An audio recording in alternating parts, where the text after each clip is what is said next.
اگر جان پر اختیار رکھتا ہے تو مولانا روم رحمۃ اللہ تعالی علیہ اپنی مثنوی میں ارشاد فرماتے ہیں، جبر و قدر کے مسئلے میں تھوڑا سا سمجھاتے ہوئے فرماتے تجھے کیا اختیار ہے؟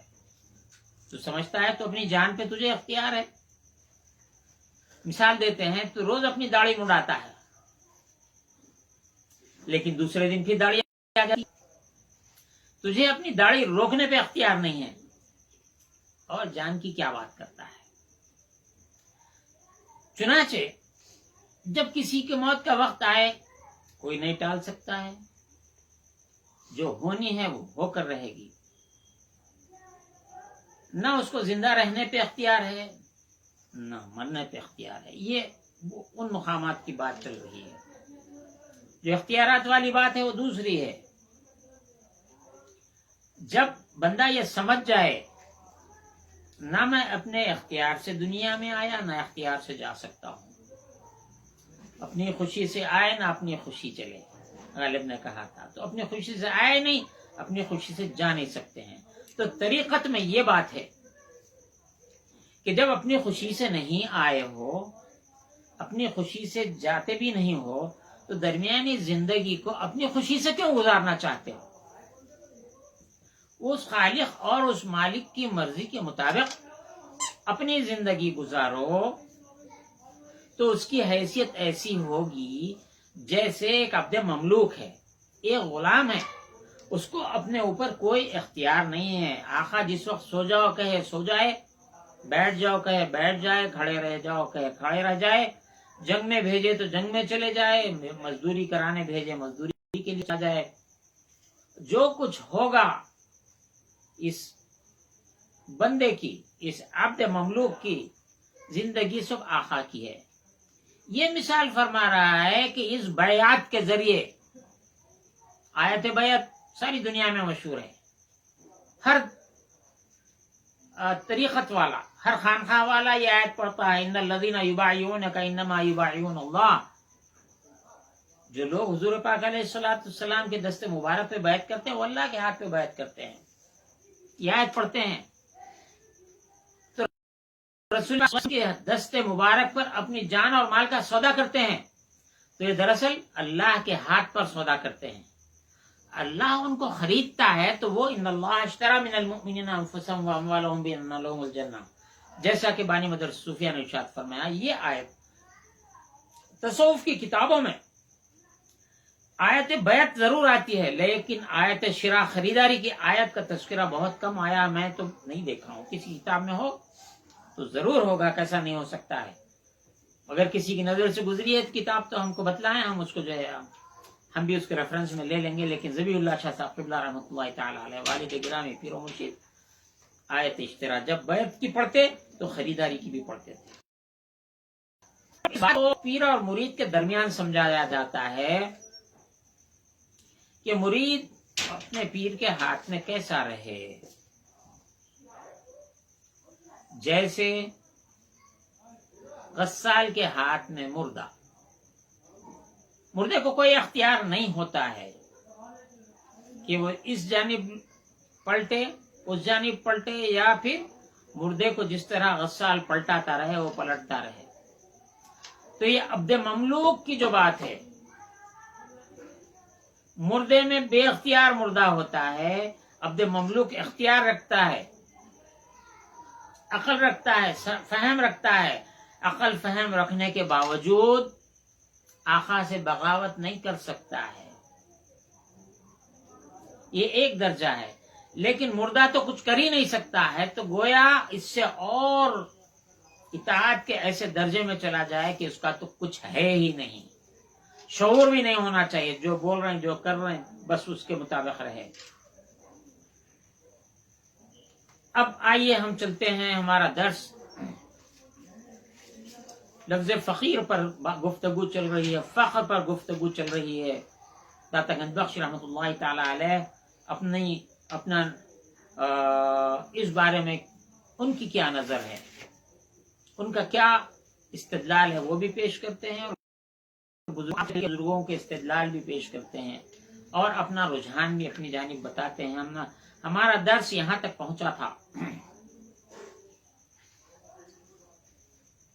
ہم نے گزشتہ درس میں کہا کہ دو باتیں آپ یاد رکھ لیجئے. ایک نعمت، مال اور نعمت پر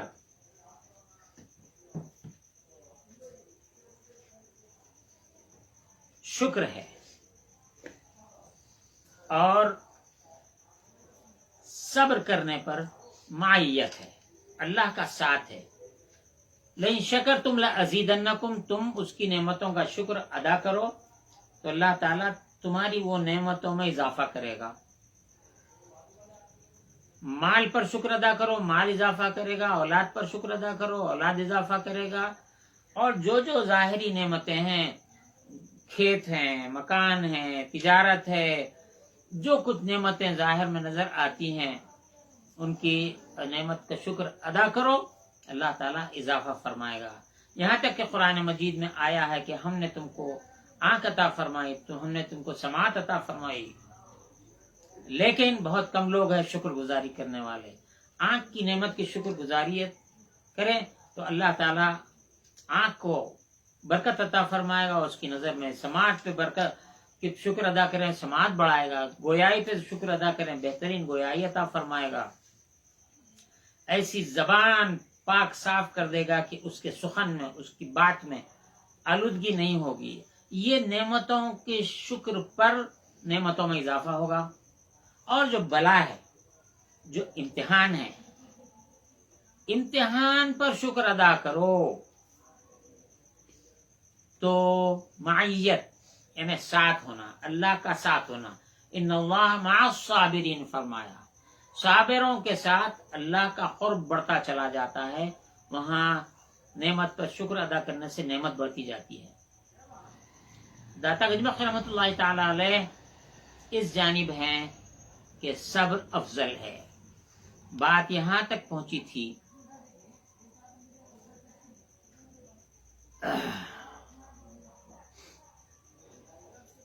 کہ فقراء صبر کی جانب ہیں اور اغنیاء شکر کی جانب ہیں. بس ظلم من سمى ابن آدم امیرا وقد سماه ربه فقیرا، فرماتے ہیں آن را کے ان لوگوں کو کہ نامش جن کا نام از حق اللہ تعالی کی طرف سے فقیر است، اللہ کی طرف سے جن کا نام فقیر رکھا گیا ہے، اگرچہ امیر است فقیر است، اگرچہ کہ وہ امیر ہے تب بھی وہ فقیر ہے. فرماتے ہیں وہ ہلاک گشت، اور وہ شخص ہلاک ہو گیا. آن کے پندارت جو گمان کرتا ہے کہ وہی امیر است، وہ امیر ہے اگرچہ جائے گاش تخت و سریر است، وہ اس کی جگہ، اس کا مقام شاہی تخت، شاہی تخت و تاج ہو. سریر بھی وہی ہے، تخت بھی وہی ہے. تخت فارسی ہے، سریر عربی ہے. زیرا آنچہ اغنیا صاحب صدقے بوشان، جو اغنیا ہیں وہ صاحب صدقہ ہوتے ہیں، وہ خیر و خیرات کرتے ہیں، نیکی کرتے ہیں. اور فقراء صاحب صدق ہستند. صاحب صدقہ اور صاحب صدق میں بہت فرق ہے. اور ہرگز صاحب صدق اور جو صاحب صدق ہے وہ ہرگز چون صاحب صدقہ نہ باشد، وہ صاحب صدقہ نہیں ہو سکتا ہے. یہاں اس تقابل کے دوران فرماتے پس اندر حقیقت فخر سلمان، حضرت سلمان فارسی رضی اللہ تعالی عنہ کا جو فقر ہے، چون غنائے سلیمان باشد علیہ السلام. سلیمان علیہ السلام کے پاس جو مملکت تھی، جو بادشاہت تھی، جن و انس آپ کے فرما بردار، ہوا آپ کے تابع فرمان، دریا آپ کے تابع فرمان، چرند پرند ہر شے جو آپ کے سامنے نظر آتی ہے، نظر نہیں آتی ہے، جن آپ کے تابع فرمان. فرماتے ہیں کہ جیسا سلیمان علیہ السلام کا غنا تھا ویسا ہی حضرت سلمان کا فقر ہے. مزید فرماتے ہیں ازانچه ایوب را علیه السلام در شدت صبرش گفت. ایوب علیہ السلام جس صبر کی شدت سے گزرے، جس مقام سے گزرے، اللہ رب العزت نے حضرت ایوب علیہ السلام سے متعلق قرآن مجید میں ارشاد فرمایا نعم العبد، بہترین بندہ ہے. ایوب علیہ السلام نے بلاؤں پر، امتحانات پر جو صبر کیا، اس پر اللہ نے ان کو فرمایا نعم العبد، بہترین بندہ ہے. وہ سلیمان را، اور سلیمان علیہ السلام کو بارے میں در استقامت ملکش، سلیمان علیہ السلام کو جو ملک عطا کیا گیا تھا اس میں وہ مستقیم رہے، صاحب استقامت رہے، قدم میں کوئی لغزش نہیں آئی. ایسی غنا پر اللہ رب العزت نے ان کے بارے میں بھی فرمایا نعم العبد، بہترین بندہ ہے. چون رضائے رحمان حاصل شد، جب رحمان کی، اللہ رب العزت کی رضا حاصل ہو گئی، فخر سلمان را چون غنائے سلمان گردانی، سلیمان حضرت سلمان فارسی رضی اللہ عنہ کا فخر سلیمان علیہ السلام کی طرح ہو گیا. یہاں پر یہ جو بات اوپر گزری ہے کہ اگرچہ ملک و مال رکھتا ہے، مملکت رکھتا ہے، صاحب تخت و سریر ہے، لیکن اللہ کے نزدیک وہ فقیر ہے.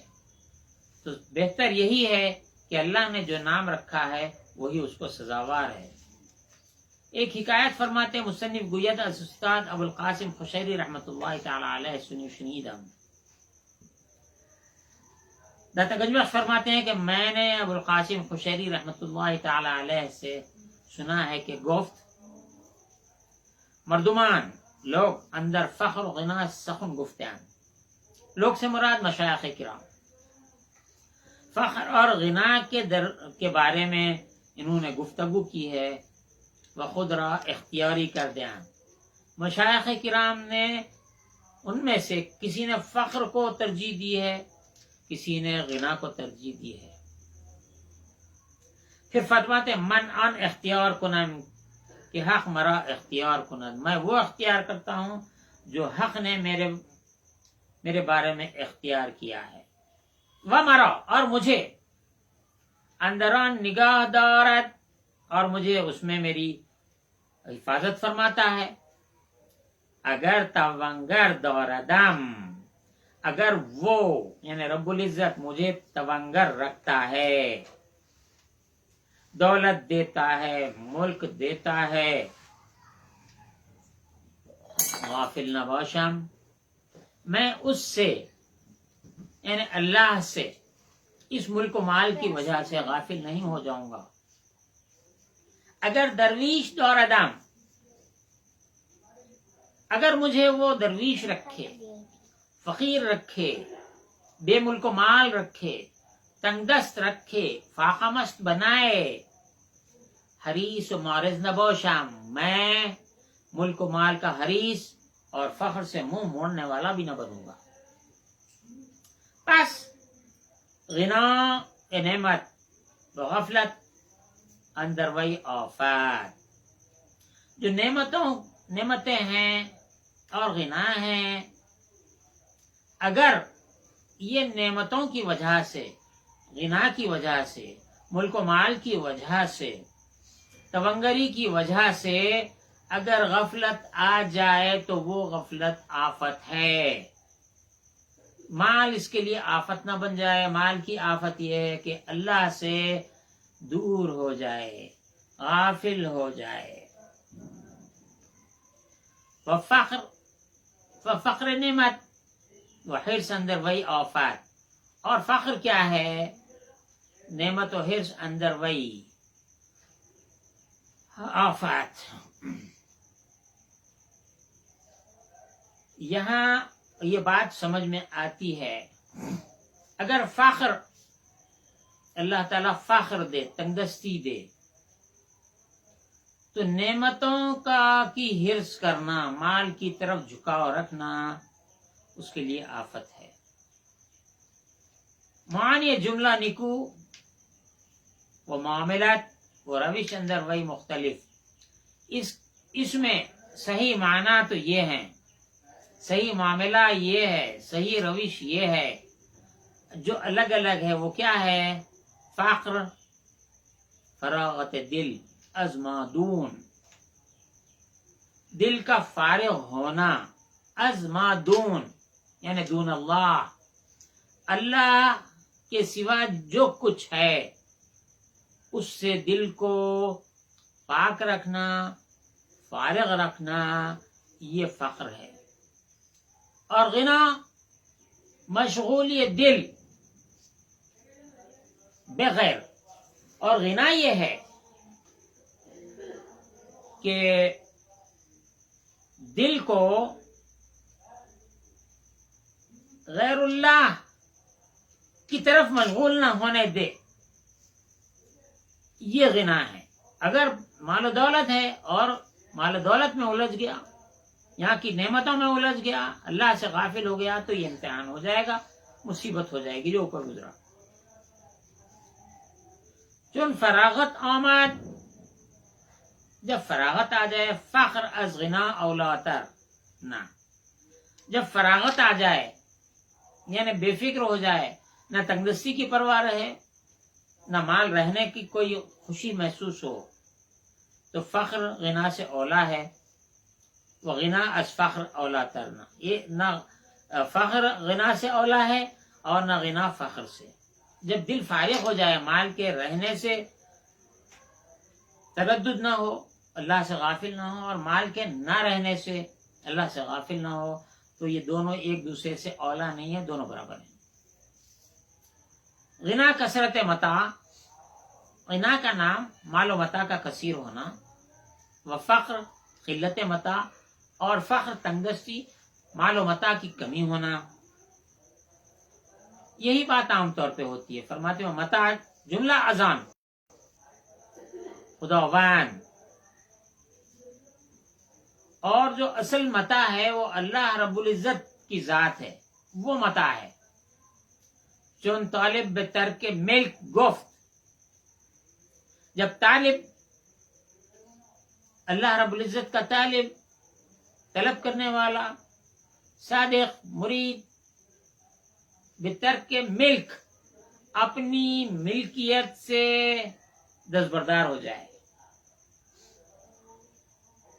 جان میری ملک ہے، اگر کچھ بھی نہیں ہوگا، مال نہیں ہے، کپڑا لتا نہیں ہے، زیور نہیں ہے، کھیت نہیں ہے، تجارت نہیں ہے، یہ نہیں ہے، وہ نہیں، کچھ بھی نہیں، اس کی جان تو اس کی ہے۔ جب اپنی جان کو بھی ترک کر دے، چون طالب پہ ترک ملک گفت، شرکت ازمیان برخاست، شرکت یہاں سے برخاست ہو گئی، یہ میرا اور یہ تیرا، تو جان میری ہے کہنا، فائنل ورڈنگ، ڈسیشن، ورڈکٹ، میری جان ہے کہنا، یہ شرکت ہے۔ اور جان کو اللہ کے حوالے کر دینا، بیچ دینا، یہ کیا ہے؟ شرکت ازمیان برخاست، جب اپنی جان نہیں ہے کہہ دیا تو یہاں سے شرک اٹھ گیا۔ تو اپنی جان اپنی ہے کہنا یہ شرک ہے، مال میرا ہے کہنا شرک ہے۔ تو مریدوں سے، طالبین حق سے جو بات ہے، جو مطالبہ ہے، وہ یہ ہے کہ اپنی جان کا سودا کرو۔ شیخ کے بارے میں، پیر و مرشد کے بارے میں، ہمارے دادا پیر خضر عہد شاہراہ طریقت شیخ الاسلام حضرت سید افتخار علی شاہ وطن رحمۃ اللہ تعالی علیہ فرماتے ہیں، حشر کا سودا ہوا کرتا ہے، یہاں پر حشر کا سودا ہوتا ہے۔ اے وطن سرگرم ہے بازار شیخ، پائے حق کو پائے جب اسرار شیخ، دیکھے حق کو دیکھے جب دیدار شیخ، حق سے باتیں کر لو موسیٰ کی طرح، گوش دل سے گر سنو گفتار شیخ، حشر کا سودا ہوا کرتا ہے یہاں، اے وطن سرگرم ہے بازار شیخ۔ اگر شیخ کے ہاتھ ایک بیعت کرتا ہے اور یہ کہتا ہے میری جان میں نے اللہ کے سپرد کر دی، میں نے فروخت کر دیا، مال کو میں نے فروخت کر دیا اللہ کے ہاتھ میں، جب میں خود فروخت ہو چکا، میرا مال جا چکا، تو یہ ترک ملک ہے۔ ملک یعنی پراپرٹی۔ کوئی پراپرٹی کچھ آدمی کے پاس ہو ٹھیک ہے، وہ پراپرٹی کو بیچے گا، اور اپنی جان اس کی پراپرٹی ہے، اس کو بیچے گا۔ جب اس کو بیچے گا، جب مال کسی نے فروخت کر دیا کسی کو، اس کے بعد مال کے بیچنے والے کو اس مال پر اختیار نہیں ہے۔ میں نے گاڑی بیچ دی، گاڑی جس نے خریدا وہ چاہے اس کو رکھے، چاہے کسی کو خیرات کر دے، چاہے وہ کھول کے پرزے پرزے الگ کر دے، جس مالک نے خریدا ہے وہ اس کا اختیار ہے۔ میں کچھ نہیں کر سکتا ہوں۔ جو میری اسکوٹر خریدا، کار خریدا، میرا گھر خریدا سپوز، تو گھر کو توڑ کے نیا بنا لے وہ اس کا اختیار ہے، گھر کو توڑ کے اس کو کھنڈر کر دے اس کا اختیار ہے، توڑ کے نئی بنیادوں پر محل تعمیر کر دے اس کا اختیار ہے۔ تو جب انسان کی جان تو اس کی اپنی ملکیت سمجھی جاتی ہے، جب اپنی جان کی ملکیت کو وہ ترک کرتا ہے، چون طالب ترک ملک گفت، جب طالب حق نے اپنی جان کی ملکیت، اپنے مال کی ملکیت کو ترک کر دیا، اللہ کے حوالے کر دیا، شرکت ازمیان برخاست، تیرے اور میرے میں جو شرکت ہے، جو شرک ہے وہ برخاست ہوا۔ عوام الناس کا شرک، یہ شرک ہے، وہ شرک ہے، یہ شرک ہے، یہ شرک ہے، یہ شرک ہے۔ شرک کے 100 انواع اقسام ہیں۔ سب سے بڑا شرک قرآن مجید میں کیا آیا ہے؟ وہ نفس۔ اللہ رب العزت نے ارشاد فرمایا افرأیت من اتخذ الہہ ہوا، اے حبیب کیا آپ نے اس کو نہیں دیکھا جو اپنے نفس کی پوجا کرتا ہے، خواہشات نفس کو اس نے الہ بنا لیا ہے۔ من اتخذ، جس نے اختیار کیا الہہ ہوا، خواہشات نفسانی کو الہ بنا لیا ہے۔ جب جان کو ہی بیچ دیا تو اب اپنی جان کے، اپنے نفس کی خواہش سے کوئی کام نہیں کر سکتا۔ پھر کیا کرنا؟ جس نے خریدا ہے، جو مالک ہے، جو مالک حقیقی ہے، جو تجھ کو پیدا کیا، تیرے باپ کو، تیری ماں کو، تیری نسل کو، تمام انسانیت کو، تمام کائنات کو، زمین کو، آسمان کو، اس کی تمام اشیاء کو، عرش و کرسی کو اس نے پیدا کیا، ملکوت کو پیدا کیا، آسمانوں کو پیدا کیا، جنت کو پیدا کیا، دوزخ کو پیدا کیا، تجھے بھی پیدا کیا۔ جب تو اس کے ہاتھ میں بک چکا تو اس کے کہنے کے مطابق، جیسا اردو میں کہو، اٹھ بولے تو اٹھنا، بیٹھ بولے تو بیٹھنا، جو بولے وہ کرنا۔ تو اس کی ابتدا، جو بولے وہ کرنے کی ابتدا شریعت ہے۔ جو زبان آقا سے نکلے اس پہ عمل کرنا۔ بہترین غلام کون سا ہوتا ہے؟ کیا آقا زبان سے حکم دے اور اس کو پورا کرے؟ یہ تو غلام کا کام ہی ہے۔ لیکن بہترین غلام وہ ہے جو آقا کا مزاج شناس بن جائے اور آقا کے حکم دینے سے پہلے آقا کا کیا حکم ہے وہ جان جائے اور وہ انجام دے۔ جب کبھی یہاں پر جب کبھی آقا اور غلام کی بات آتی ہے تو تمام عرفاء، مشائخ کرام محمود و ایاز کے قصے بیان کرتے ہیں، بغیر اس کے ان کی بات مکمل نہیں ہوتی ہے۔ آقا کیا چاہتا ہے، ایاز میں کمال تھا کہ حکم دینے سے پہلے وہ جان جاتا تھا. ایک دفعہ کا قصہ ہے کہ اور بھی غلام تھے محمود کے. انہوں نے شکایت کی محمود کے پاس، محمود غزنوی کے پاس، کہ آپ ایاز کو بہت چاہتے ہیں، کیا وجہ ہے؟ ہم سے کیا تقصیر ہوئی جو ہم سے ایسی محبت نہیں ہے جو ایاز سے محبت ہے؟ محمود نے کہا کہ ٹھیک ہے، کسی وقت اس کا جواب دے دیا جائے گا. اتفاق سے جرس کی آواز آنے لگی. وہ جب قافلہ جب چلتا جنگلوں بیابانوں سے آبادیوں سے، تو ایک گھنٹہ ہوتا تھا جو جرس کہلاتا تھا.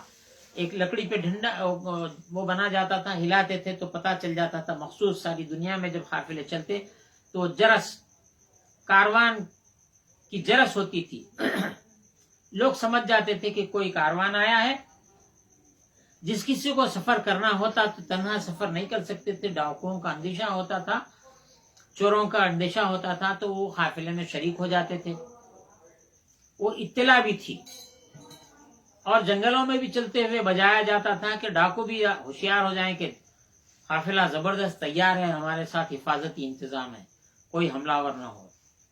بہرکاف ایک جرس کی آواز آنے لگی. محمود نے ایک غلام کو بلایا، کہا جاؤ یہ قافلہ کہاں سے آ رہا ہے دریافت کرو. دوڑتے ہوئے غلام گیا، اس سے دریافت کیا کہ قافلہ کہاں سے آ رہا ہے. لوگوں نے جواب دیا فلاں جگہ سے آ رہا ہے. دوڑتے ہوئے وہ غلام آیا، بتایا کہ آقا یہ قافلہ فلاں جگہ سے آ رہا ہے. دوسرے کو بھیجا کہ دیکھو یہ قافلہ کہاں جا رہا ہے. پھر وہ ایک دوسرا غلام بھاگا، دوڑ کے آیا، آ کے جواب دیا کہ فلاں جگہ جا رہا ہے. ظاہر ہے جب یہ حکم دیا جا رہا تو ایاز تو وہاں موجود نہیں تھے. جب یہ بات ہو گئی تو محمود نے کہا ذرا ایاز کو بلاؤ. ایاز کو بلایا گیا. حکم ہوا کہ ایاز جاؤ، دیکھو جرس کی آواز آ رہی ہے، یہ قافلہ کہاں سے آ رہا ہے. ایاز وہاں پہنچے اور قافلے والوں سے پوچھا کہ قافلہ کہاں سے آ رہا ہے. لوگوں نے جواب دیا فلاں جگہ سے آ رہا ہے. پوچھا کہ کہاں جا رہا ہے. قافلے والوں نے جواب دیا، سالار قافلہ نے جواب دیا کہ فلاں جگہ جا رہا ہے. ایاز نے پوچھا کہ اس قافلے میں کیا مال ہے، مال تجارت کیا ہے. تو کہا کہ یہ مال تجارت ہے. پوچھا کہ اس قافلے میں کتنے مرد ہیں. انہوں نے جواب دیا اتنے مرد ہیں. کتنی عورتیں ہیں؟ اتنی عورتیں ہیں. کتنے بچے ہیں؟ اتنے بچے ہیں. پھر دریافت کیا کہ مال کتنا کتنا ہے اور کیسا کیسا ہے، اور کس کس شہر سے مال اٹھایا گیا ہے اور کس کس شہر میں اس کو بیچا جائے گا، اس کی کیا قیمت ہے. تمام چیزیں دریافت کی. قافلے کا جو سالار قافلہ تھا اس کا نام پوچھا، اس کے نائب کا نام پوچھا. پوچھا کتنے اونٹ ہے، کتنے زادرہ کھانے کے لیے کیا کیا چیزیں آپ کے ساتھ ہیں، اور کتنے دن کا سامان آپ نے ساتھ رکھا ہے کھانے کا. ناگاہ کہیں ایسا نہ ہو جائے کہ تم نے جو سامان رکھا ہے وہ راستے میں کم پڑ گیا ہو، پانی کی قلت ہے، اناج کی قلت ہے، ایسا نہ ہونے پائے. تو بتلاؤ کہ تمہارا اناج کتنا کتنا ہے اور کتنے دن کا سفر ہے. انہوں نے کہا اتنے دن کا سفر ہے، الحمدللہ ہمارے پاس اتنا مال ہے، ریشم ہے، دیبا ہے، یہ ہے وہ سب. جب ایاز محمود کے پاس پہنچے، محمود نے پوچھا محمود قافلہ کہاں سے آ رہا ہے. ایاز نے کہا کہ قافلہ فلاں جگہ سے آ رہا ہے. بادشاہ نے پوچھا کہاں جا رہا ہے. ایاز نے کہا فلاں جگہ جا رہا ہے. بادشاہ نے پوچھا کتنے اونٹ ہیں، کہا کہ اتنے اونٹ ہیں. کتنے اونٹوں پر مال ہے، کہا اتنے اونٹوں پر مال ہے. کتنے اونٹوں پر سوار ہیں، کہا اتنے اونٹوں پر سوار ہیں. مرد کتنے ہیں، عورتیں کتنے ہیں، بچے کتنے ہیں. زیادہ سفر یعنی راستے کا توشہ کتنا ہے، کون کون سا مال لایا ہے، کہاں کہاں سے لایا ہے. سب دوسرے غلام جتنے تھے سب سکتے میں رہے. بادشاہ نے کہا میں نے تجھ سے پوچھا تھا کہ کہاں سے آ رہا ہے، تو نے گیا اور کہاں سے آ رہا پوچھ لیا. اس کو بھیجا کہاں جا رہا ہے، تو وہاں سے جتنا تجھے پوچھا گیا تھا وہ پوچھ کے آ گیا. لیکن ایاز سے بھی میں نے صرف اتنا کہا کہ یہ قافلہ کہاں سے آ رہا ہے، اس نے ساری اطلاعات لائی. تم پوچھتے ہو مجھ سے کہ ایاز کیوں پسندیدہ ہے. تو بات دراصل یہ ہے کہ ایک غلام تو وہ ہے جو زبان سے نکلے اس پہ عمل کرے، ایک غلام وہ ہے جو آقا کے منشے میں اتر جائے، آقا کا عکس بن جائے. تو یہ وہی غلام کی بات ہے.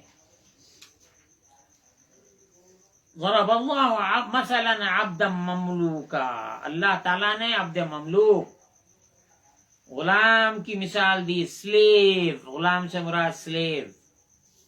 لا يقدر على شيء، اس کو اپنی جان پہ، اپنی مال پہ، اپنے اوپر کوئی اختیار نہیں ہوتا. تو یہی مرید ہے، اور ایسا ہی اس کو فقیر کہتے ہیں. اگرچہ مالک اس کو سب کچھ دے دے تب بھی وہ جانے کہ میرا کچھ بھی نہیں ہے، نہ میری جان میری جان ہے، نہ میرا مال میرا مال ہے. چلیے یہاں تک ہم پہنچے ہیں.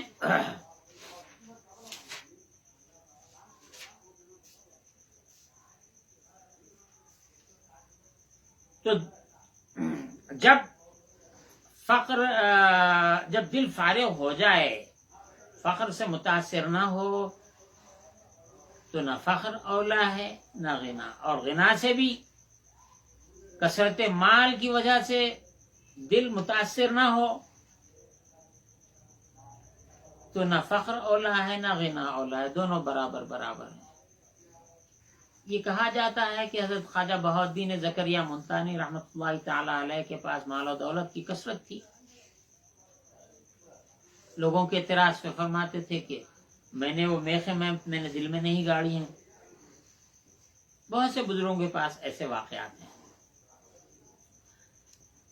آخری جملہ فصل ختم ہوتی ہے، آخری جملہ چون طالب، جب طالب الہی، مرید راہ سلوک، اللہ کا طلب کرنے والا، اس کے راستے میں چلنے والا، اللہ کی رضا طلب کرنے والا، اللہ کی مرضی طلب کرنے والا، اللہ کو طلب کرنے والا. بترک ملک گفت، اپنی ملکیت کو اس نے ترک کر دیا. اس نے کہہ دیا کہ میں اپنے مال کو، اپنی جان کو بیچ چکا ہوں. شرکت یعنی شرک، آزمیان برخاست. یہ شرک کی تعریف آج سے 1000 سال پہلے کی گئی ہے. آج کے شرک کی تعریف یہ ہے، سامنے والا مشرک، انہیں یہ کرا مشرک، انہیں وہ کرا مشرک. مشرک کی حد تو یہ ہو گئی کہ فاتحہ کا کھانا کھایا تو شرک، اللہ کا کلام پڑھا گیا تو وہ کھانا شرک. ارے اللہ کے کلام کی تلاوت کرنے اور اس کے ساتھ کھانے والا اگر مشرک ہے، اور اللہ کا کلام تلاوت کرنا اگر شرک ہے، تو پھر ایمان کیا ہے؟ دراصل یہ یہود و نصارہ کے تربیت یافتہ مشرکین اور کافروں مشرکین کا ٹولہ ہے جو قرآن پڑھنے والوں کو مشرک قرار دیتے ہیں. جان کو جو ترک کر دے وہ توحید ہے. تمہاری توحید نہیں، تمہاری توحید 200 سال میں یہود و نصارہ کے تربیت سے نکلی ہوئی توحید ہے. یہ 1000 سال پرانی توحید کا ڈیفینیشن ہے. 1100 1200 1300 1400 سال پرانے سب تمام توحید کے ڈیفینیشن یہی ہے. قرآن یہی کہتا ہے. سب سے بڑا شرک کیا ہے؟ میں پن، انانیت، جس کو عربی میں کہتے ہیں. افرائیتا، کیا آپ نے نہیں دیکھا اے حبیب، من اتخذ، اس شخص کو جس نے اختیار کر لیا ہے، بنا لیا ہے. کیا بنا لیا ہے؟ الہ ہوا، خواہشات نفسانی کو الہ بنا لیا. تو نفس پجا، نفس کا پوجا کرنے والا، نفس کی پرستش کرنے والا، یہ سب سے بڑا مشرک ہے. جب کلمہ طیبہ کی تلقین پیر کرتا ہے، شیخ کرتا ہے،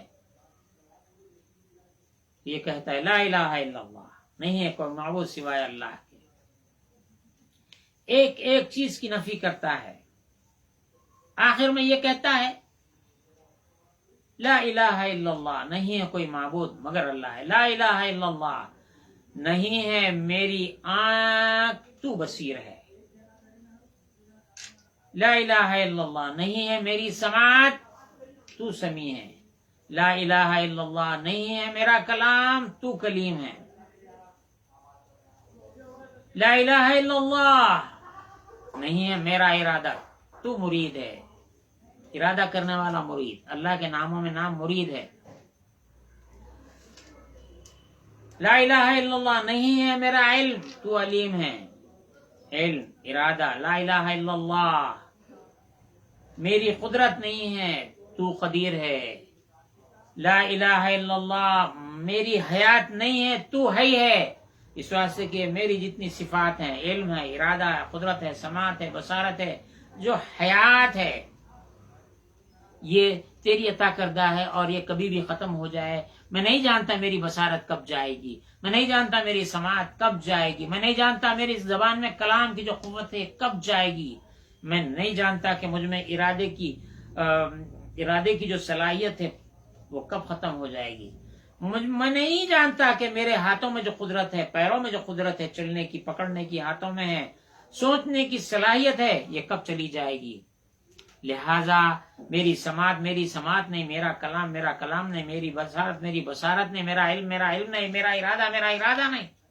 میری قدرت نہیں، میری حیات نہیں، تو حی ہے، اللہ لا الہ الا هو الحی القیوم، قائم تو ہی رہنے والا ہے، یہ اپنی صفات کی نفی کر کے اپنی ذات کو نفی کرنا، یہ شرک کو مٹانا ہے، یہ صوفیہ کی توحید ہے، باقی توحید تو بس توحید ہے، تمہاری کیا توحید ہے تم جانو بہتر ہے، چون طالب بہتر کے ملک گفت، جب طالب الہی نے، طالب حق نے اپنی ملکیت سے اپنا ہاتھ اٹھا لیا، یہ میری ملک نہیں ہے، اگر میری ملک ہے تو میں جب چاہے مروں، جب چاہے زندہ ہو جاؤں، میری ملکیت نہیں ہے، میں جب چاہے بولوں، جو جمائے بولوں، جو چاہے کھا لوں، نہیں، مومن کی زندگی اللہ کے احکام کی پابند ہے، اللہ نے جو کہا یہ کھاؤ تو یہی کھانا، یہ حلال ہے وہی حلال ہے، یہ حرام ہے تو وہی حرام ہے، اگر اتباع سنت اس کو کرنا ہے، اتباع سنت واجب ہے مسلمانوں پہ، تو کیا کرنا، جو آپ کی کامل ترین اتباع کرے گا وہ زیادہ ترین نزدیک ترین ہوگا، حلال چیزوں کو بھی ترک کیا، روزے میں ہر حلال چیز کو چھوڑ دیا، کیا کہتے ہیں،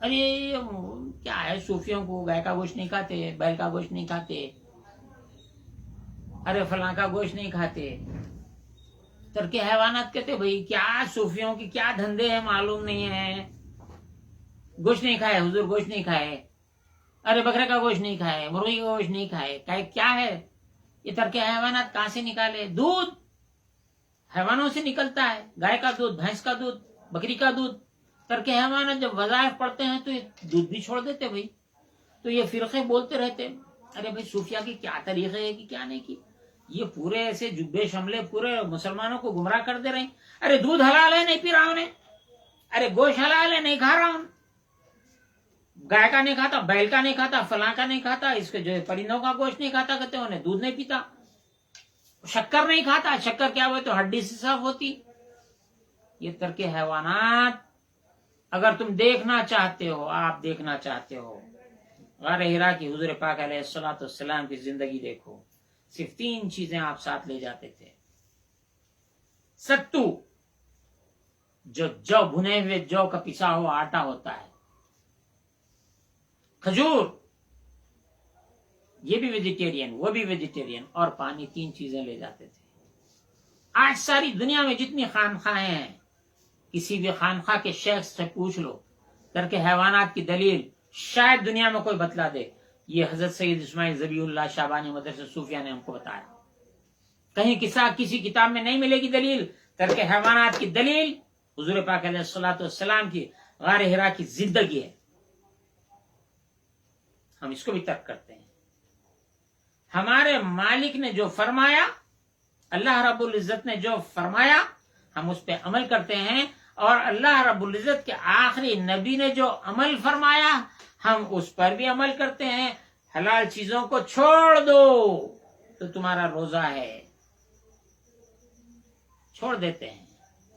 دن میں چھوڑ دو، دن میں چھوڑ دیتے ہیں. رات دن چھوڑنا ہے، غار حرا کی زندگی، اعتکاف کی زندگی اختیار کرنا ہے، وہ اختیار کرتے ہیں. کوئی 3 دن، 5 دن، 7 دن، 11 دن، چلا مہینہ، 2 مہینے، سال، 2 سال، 5 سال. بزرگوں کے نزدیک زیادہ سے زیادہ 36 سال کی ریاضت آئی ہے. 36 سال، 24 سال، 16 سال، 12 سال، 9 سال.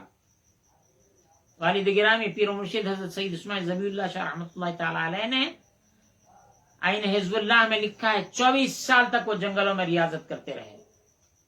حضور غوث پاک ابو محمد محی الدین شیخ عبد القادر جیلانی رضی اللہ تعالیٰ عنہ نے فرمایا میں نے 24 سال زندگی کے ایسے گزارے کہ نہ میں کسی کو جانتا تھا نہ کوئی مجھے جانتا تھا. خواجہ اعظم، خواجہ خواجگان، خواجہ معین الدین چشتی اجمیری رضی اللہ تعالیٰ عنہ نے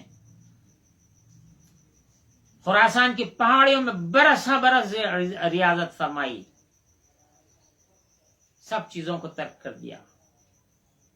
جب ہندوستان تشریف لائے، آج 6 رجب غوث پاک کی غریب نواز کی آج چھٹی آج ہندوستان میں منائی جا رہی ہے. دیکھا کرامت غوث اعظم، خواجہ اعظم کی کرامت دیکھا کسی نے؟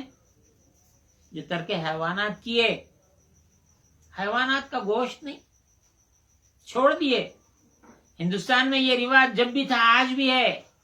گائے کو یہ لوگ پوجا کرتے، اس کا گوشت اگر کوئی کھائے تو اس کو نجس سمجھتے. یہاں پر تو ہمارے غریب نواز نے یہ گائے کا گوشت اور دیگر چیزوں کو جو چھوڑا وہ اتباع نبوی صلی اللہ علیہ وسلم میں چھوڑا. حضور پاک علیہ السلام نے غار حرا میں کچھ نہیں کھایا سوائے ستو، پانی اور کھجور کے. وہی ہمارے غریب نواز نے اختیار کیا. جب یہ عادات و اطوار یہاں کے لوگوں نے دیکھے تو گرویدہ ہو گئے. کرامتوں کے ذریعے پھیلا. اور پھر آپ کا جو کھانا تھا وہ کیسا کھانا؟ سادہ کھانا تھا. کچھ نہیں تھا جو کہ ستو کے سوا، یا اگر ہوتی تو نان ہوتی، روٹی ہوتی اگر پکا ہوا ہوتا تو. جب طالب اپنی ملک کو حوالے کر دے، ترک کر دے اپنے ملک کو، اللہ کے حوالے کر دے، شرک اڑ جاتا ہے. یہ توحید ہو جاتی ہے. جب یہ ایسی توحید ہوتی ہے تو کیا ہے؟ اللہ تعالیٰ نے جو فرمایا کہ میں اس بندے کا ہاتھ بن جاتا ہوں جس سے وہ پکڑتا ہے، میں اس کے پیر بن جاتا ہوں جس سے وہ چلتا ہے، میں اس کی زبان بن جاتا ہوں جس سے بولتا ہے، میں اس کی آنکھ بن جاتا ہوں جس سے دیکھتا ہے، میں اس کے کان بن جاتا ہوں جس سے وہ سنتا ہے. اگر انا ساگر کو صرف اشارہ کرے، خواجہ بزرگ خواجہ معین الدین چشتی نے مانگا ہے، ایک کٹورا بتایا انا ساگر کو، پورا پانی اس میں آ گیا. کیوں؟ جو کہہ رہے ہیں وہ یہ نہیں کہہ رہے ہیں اللہ کی طرف سے. شجر، حجر، پانی، ہوا سب ان کے تابع. اس کے ذریعے اسلام پھیلایا. آپ کے ٹرانسلیشنوں سے نہیں پھیلا. انگلش کا ٹرانسلیشن کرے، ہندی کا کرے، تیلگو کا کرے، مراٹھی کا کرے، کناڑی کا کرے، لیا کے پریزیڈنٹ آف انڈیا کو دے دیے، وہ فلاں اس کو دے دیے. تم پورا پڑھے تو اندر خود اللہ رسول کو معاذ اللہ تم گالیاں دے رہے ہو اس کے اندر ٹرانسلیشن میں. رسول اللہ کو معاذ اللہ اپاہج معاذ اللہ کیسے کیسے باتیں کر رہے ہیں. ان کو یہ اختیار نہیں، ان کو وہ اختیار نہیں ہے. یہ کرے تو شرک، وہ کرے تو شرک. نماز میں حضور صلی اللہ علیہ وسلم کا خیال آ جائے تو کیسا کون سے اس سے بدتر ہے بلکہ بول دیے. کیا کیوں بول نہیں سکتے. تو تمہارے اس سے اسلام پھیلنے والا ہے. آج مسلمان سر ہندوستان میں اور اس کے باہر یہ 200 سال میں اٹھنے والی تحریکوں کی وجہ سے پریشان ہے. انہوں نے اپنے آپ کے وجود کو ثابت کر کے ساری دنیا کو کافر ٹھہرایا. صوفیہ نے اپنے وجود کا انکار کیا. میرا وجود نہیں ہے، اللہ کا عطا کردہ ہے اور میں اللہ کے حوالے کرتا ہوں. اللہ تعالیٰ نے میری جان کو خرید لیا ہے، میرے مال کو خرید لیا ہے. جس مال کو، جس جان کو اللہ خرید لے، کیا وہ ضائع ہو سکتا ہے؟ نہیں ہو سکتا ہے. اللہ نے ان کو سلامت رکھا ہے. ساری دنیا میں آپ اس کو دیکھ سکتے ہیں. چلیے ہم چلتے ہیں اب ایک اور فصل. ہاں، چون طالب ترک ملک گفت شرکت از میان برخاست. طالب جب اپنے ملکیت کو ترک کر دیتا ہے تو شرک درمیان سے اڑ جاتا ہے. از ہر دو اسم فارغ شد. فخر اور غنا، فقیر اور غنی دونوں ناموں سے پاک ہو جاتا ہے. آگے فصل شروع ہوتی ہے. وَأَز مشائخ طریقت، مشائخ طریقت میں سے ہر ایک نے اندرین معنی، اس معنی میں فخر اور غنا میں، فقیر کہنا یا غنی کہنا اس معنی میں رمزیست، ایک رمز بیان کیا ہے. ان کے ہر بات میں ایک رمز پوشیدہ ہے. وہ من اور میں، یعنی داتا گنج بخش خود اپنے بارے میں فرمانے بے مقدار امکان، جتنا ممکن ہو سکے اس قدر، اقاویل ایشان، ان بزرگوں کے اقوال کو، در ان کتاب بیارم، میں اس کتاب میں ان کے اقوال کو لا رہا ہوں انشاءاللہ تعالی. اللہ نے چاہا تو اس کتاب میں لا رہا ہوں. ایک ہی از متاخران گوید، متاخر بزرگوں میں، متاخر مشایخوں میں سے ایک نے یہ کہا، لیس الفقیر من خلا من الزادی انما الفقیر من خلا من المرادی. حضرت خود ٹرانسلیشن کرتے فقیر نہ آن بود، فقیر وہ نہیں ہوتا ہے کہ دستش اس کا ہاتھ، از متا مال و متا سے، و زاد خالی بود، زاد یعنی زاد رہا. ایک مسافر ہے، ایک مقام سے دوسرے مقام پر جا رہا ہے، ایک دن کا سفر، 2 دن کا سفر، 4 دن کا سفر. یہ جو سفر پر جا رہا ہے ساتھ میں توشہ رکھتا ہے، اس کو زاد راہ کہتے ہیں. فقیر وہ نہیں ہے جس کا ہاتھ مال سے یعنی کیش سے، پراپرٹی سے اور توشے سے خالی ہو. زندگی ایک سفر ہے، بہت طویل سفر ہے، ایسا سفر ہے کہ یہ کب کہاں تک چلتا رہے گا سفر کا اختتام نہیں جانتا ہے یہ مسافر. یہ انسان جو سفر کر رہا ہے، یہ زندگی کا سفر جو طے کر رہا ہے، یہ نہیں جانتا ہے کہ یہ سفر کا اختتام کب عمل میں آئے گا. اس سفر کے لیے نہ اس کے پاس مال ہے اور نہ زاد راہ ہے، راستے کا توشہ نہیں ہے. ایسا آدمی فقیر نہیں ہے. زندگی تو چل رہی ہے لیکن زندگی گزارنے کے ذرائع اس کے پاس نہیں ہے، جس کو ہم نے پہلے درس میں کہا مینز آف لائیولیہڈ. زندگی گزارنے کے ذرائع نہیں ہے اور توشہ نہیں ہے، وہ فقیر نہیں ہے. بلکہ فقیر آن بود، بلکہ فقیر وہ ہوتا ہے کہ طبعش، اس کی طبیعت، اس کا نیچر، اس کی فطرت، اس کا نفس از مراد خالی بود، مراد سے خالی ہو. کیا مراد سے خالی ہو؟ میرے کو یہ مال چاہیے، میرے کو وہ چاہیے، مجھے یہ چاہیے، اس سے خالی ہو.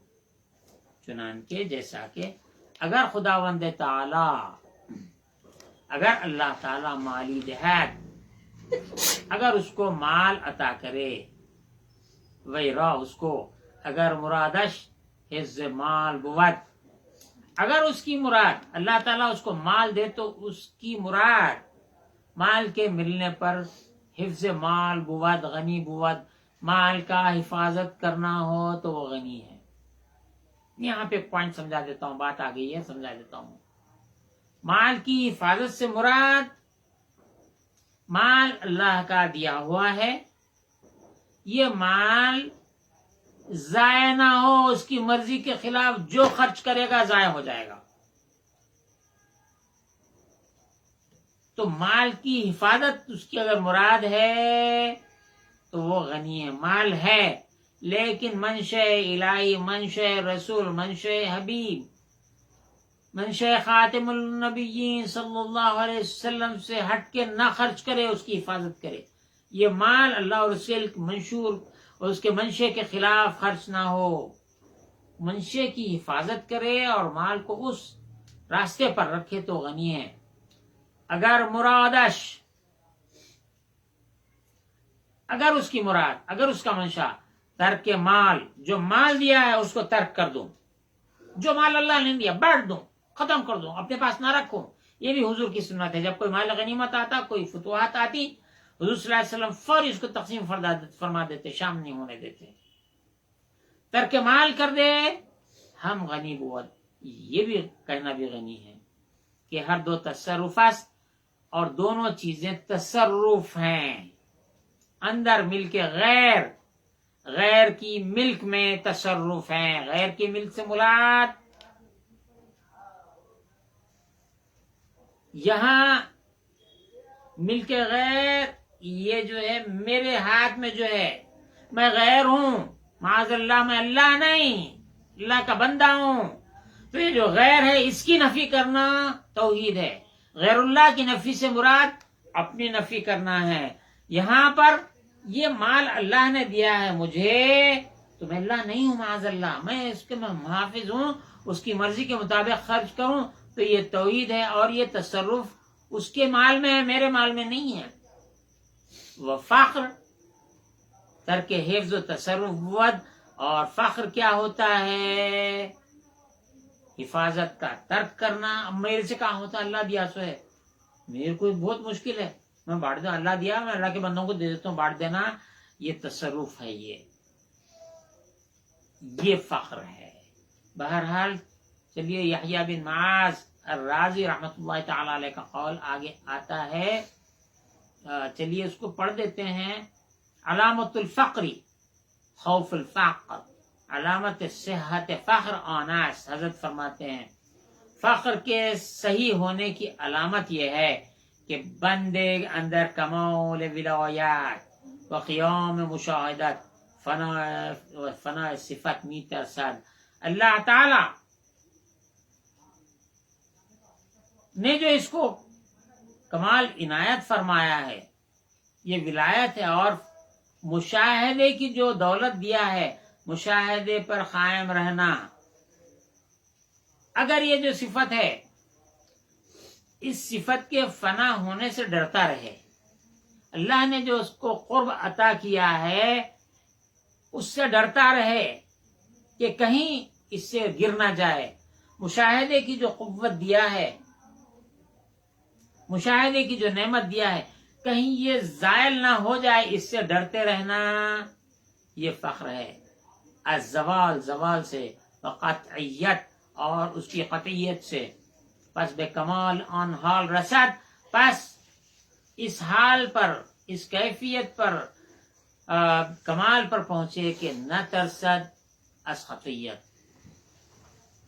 کہ وہ نہ گھبرائے، یعنی نہ جانے سے اس کو پرواہ، جانے کی کوئی پرواہ رہے، نہ رہنے سے کوئی خوشی رہے.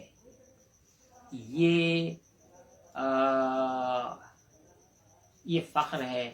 جیسا کہ اس سے پہلے بھی یہی چیپٹر میں ہم نے سمجھایا. اور سے اعظم نے رضی اللہ تعالیٰ عنہ، آپ واس کے دوران مشغول تھے، آپ لوگوں نے آ کے اطلاع دی کہ آپ کا فلاں جہاز ڈوب گیا، مال کا تجارت کا جہاز ڈوب گیا ہے. تو آپ نے اپنے قلب کی طرف دیکھا اور الحمدللہ فرمایا. پھر دوبارہ اطلاع آئی کہ آپ کا مال جہاز مل گیا ہے، تو آپ نے پھر اپنے قلب اطہر کی طرف دیکھا اور پھر گردن اٹھائی، گردن مبارک، پھر الحمدللہ.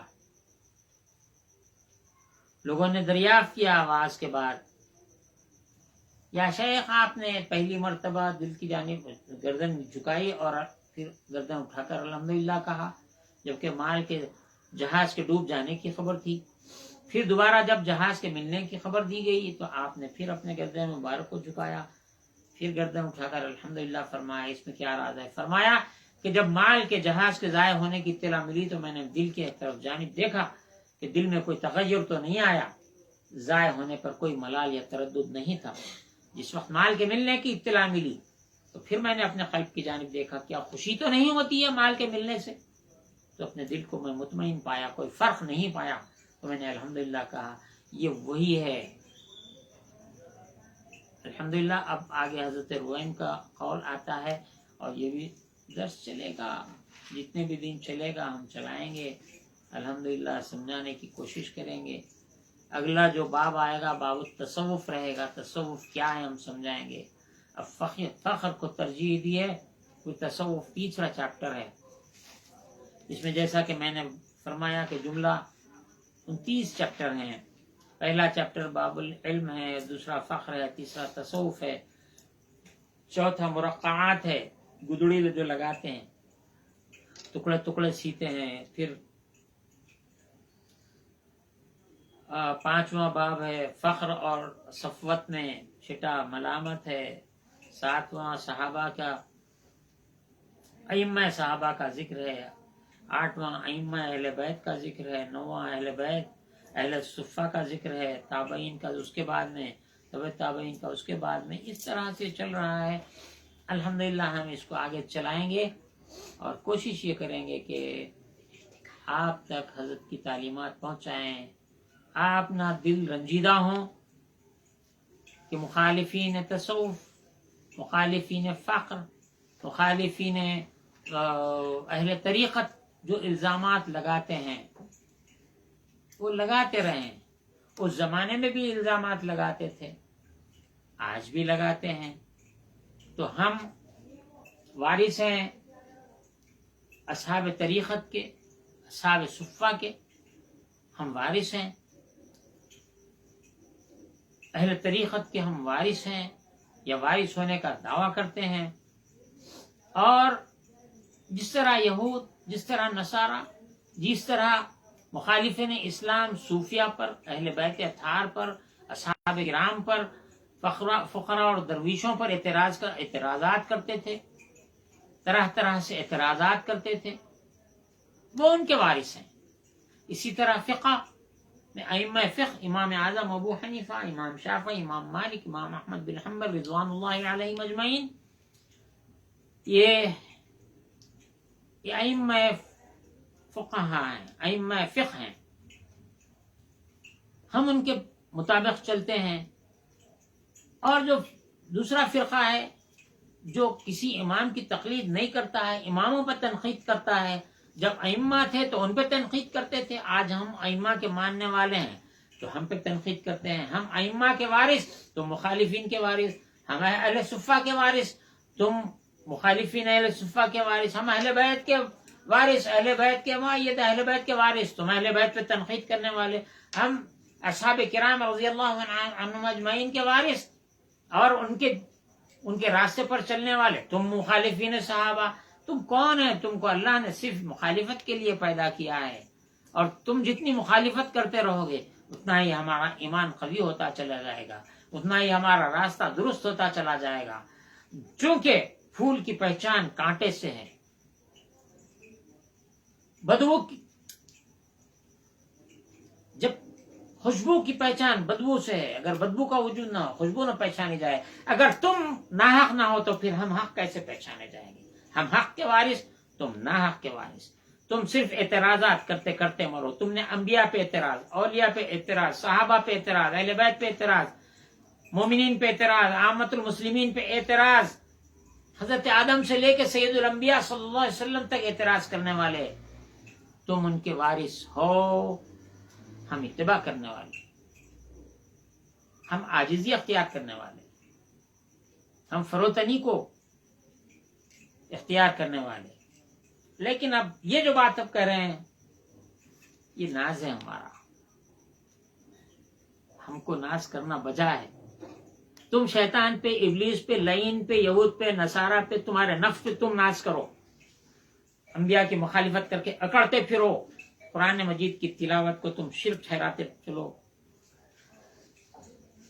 انبیاء علیہ السلام، اولیاء اللہ، صحابہ، اہل بیت کے قبور کو تم جو جی چاہے کہو، قبرستانوں میں جانے والوں کو مشرک کہو، تو ہم تمہاری ریکویسٹ، ہم تم سے ریکویسٹ ہے ہماری، اللہ کے واسطے یہ مسلمان اولیاء اللہ نے جو قبرستان بنائے ہیں، ان قبرستانوں میں اللہ کے واسطے تم دفن ہونے کی کوشش مت کرو، اپنے آپ کو مسلمان سمجھ کے دفن ہونے کے لیے دعوے داری مت کرو۔ آپ کے لیے دنیا بہت وسیع ہے، یہود کا قبرستان ہے، نصارہ کا قبرستان ہے، نہیں تو نیا قبرستان خریدو۔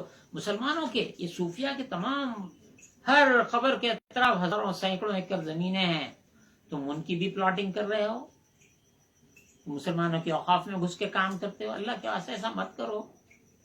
لیکن اولیاء اللہ کی زمین میں اولیاء کی مخالفت کے اگر تم زمین میں جاؤ گے تو زمین تم کو وہ دبائے گی کہ پتہ نہیں چلے گا. پھر اس کے بعد میں اللہ نے اپنے اولیاء کو، ان کے نشانات کو، ان کی خبروں کو سلامت رکھا ہے، اور تمہاری خبروں کو تو میٹ رہا ہے. وہ خود نہیں چاہتا ہے کہ تم باقی رہو. اللہ تعالیٰ نے اپنے اولیاء اللہ کو ہمیشہ سرخرو رکھا ہے. اولیاء مانے دوست، ولی کی جمع اولیاء. اللہ اپنے دوستوں کو سلامت رکھتا ہے، ان کے ذکر کو سلامت رکھتا ہے. ان کے زمانے میں کہ جتنے فرقے تھے، آج فرقوں کے نام نہیں بتا سکتے. بانی ان تو خدا کی دو چار کے جانے نہ جانے. میں دعا کرتا ہوں اللہ تعالیٰ سے کہ ہم کو بزرگوں کی تعلیم، تلقین اور آپ کے ارشادات، ان کے اقوال احوال سمجھنے، سمجھانے اور ان پر چلنے کی توفیق عطا فرمائے. صاحب قال اور صاحب حال لوگوں میں سے ہم کو بنائے. ہماری زبان کو پاکی عنایت فرمائے.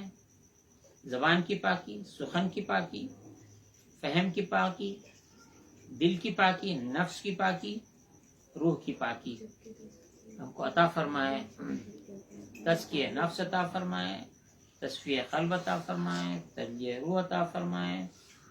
ہم کو طہارت بدن عطا فرمائے، طہارت ذہن عطا فرمائے، اور دنیا کے آخری زمانے کے فتنوں سے، آلودگی سے ہم کو، ہمارے اہل و عیال کو، تمام مومنین و مومنات، مسلمین و مسلمات کو محفوظ رکھے. یہود، نصارہ، کفار، مشرکین، ظالم حکمرانوں کے شر سے، ساحرین کے شر سے، چاپلوسوں کے شر سے، شیاطین الانس والجن کے شر سے ہم کو محفوظ رکھے. ربنا آتنا فی الدنیا حسنۃ وفی الآخرۃ حسنۃ وقنا عذاب النار. اور کلمہ طیبہ کو ہمارے اور ان کے درمیان حجاب بنا دے. لا الہ الا اللہ حجاب بینی و بین کل سلطان ظالم، لا الہ الا اللہ حجاب بینی و بین کل شیطان الرجیم، لا الہ الا اللہ حجاب بینی و بین کل ساحر و نمیم، لا الہ الا اللہ حجاب بینی و بین کل آفت اللیل والنہار، وما قدر اللہ حق قدره والارض جميعا قبضته يوم القیامہ والسماوات مطویات بیمینہ سبحانہ وتعالی عما یشرکون. وصلی اللہ تعالی علی خیر خلق سیدنا محمد وآلہ وصحبہ اجمعین والحمد للہ.